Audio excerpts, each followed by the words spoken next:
What about the other stadiums that are around the Cape Flats, Veiligheidskraal and other stadiums? So Roscoe, to put it bluntly, the city doesn't work for the people. I tell you why. What do you think about this?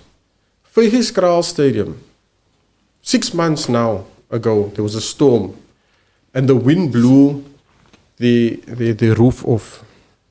If we go there now, the roof is still laying on the tartan.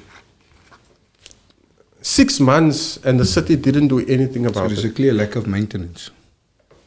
They just don't give a damn. They don't care because it's Veiligheidskraal. It's there. It's not Greenpoint.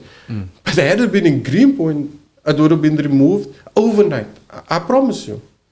But let's go further to not even just the lack of maintenance.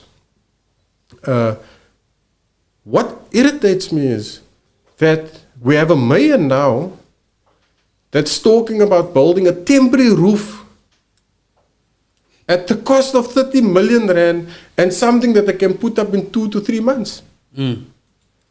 At Veiligheidskraal, we have a roof that's laying on the tartan track, which is a health hazard to the people, to our people, and they didn't even have the decency to remove it. So, who's the city working for? We must be very clear when we analyze what's happening at Belville. And there's much more to Belville Stadium than just the facility that they're trying to get rid of. So, coming back to Belville Stadium, it is my belief that it was institutional neglect. They purposefully did not maintain that stadium. So it got to this point where they now can spin it in the media, saying that it's going to cost 300 million to repair and all of this. But it was supposed to be maintained all along. That 300 million that they say is what's gonna take to repair them, if they just put the bare minimum maintenance in year on year, it wouldn't have reached this point. It wouldn't have reached this point. Do you think that they've kind of constructively left this to ruin so that they can institute their agenda for that precinct in Belville, which would be to dispose of the asset altogether, sell the land to developers and have like a second CBD there in Belville? Absolutely. So this is their strategy with everything. It's not just limited to Belville Stadium. But this is the strategy. Let's leave it, let's neglect it, and then use this argument to spin.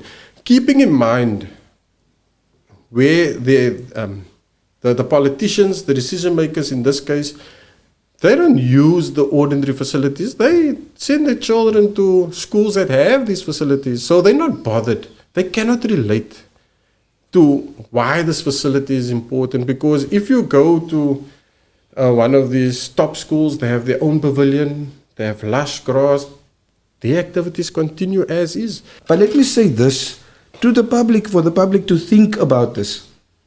In the past, all our facilities was available and was functioning. If you go in your own community today, check the facility right next to you and see if it's functioning. Then you'll understand why the velodrome is important to all of us. I've went to participate in events at the velodrome. I had sport events. I went to church events. I went to concerts. I was part of the Malay choirs at the velodrome. There's a number of things that I've done at this facility. And that becomes a history of Cape Town. And now we're saying we want to take this history away. And that's a problem. You can't just eliminate the history of the Cape Flats.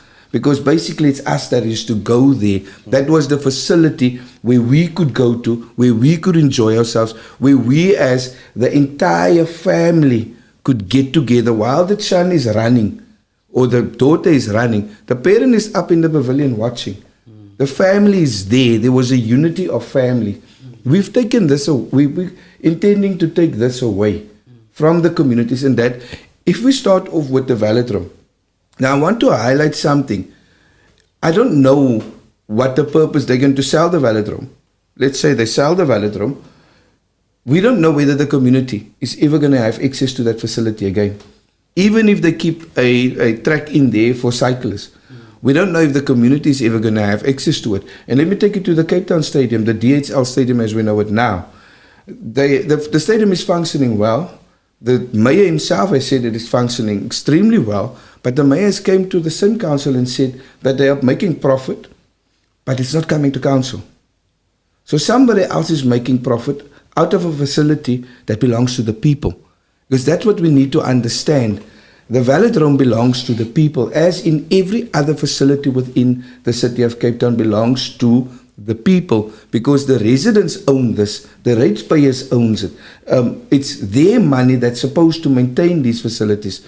And what's happening to the money, God knows, we can't answer.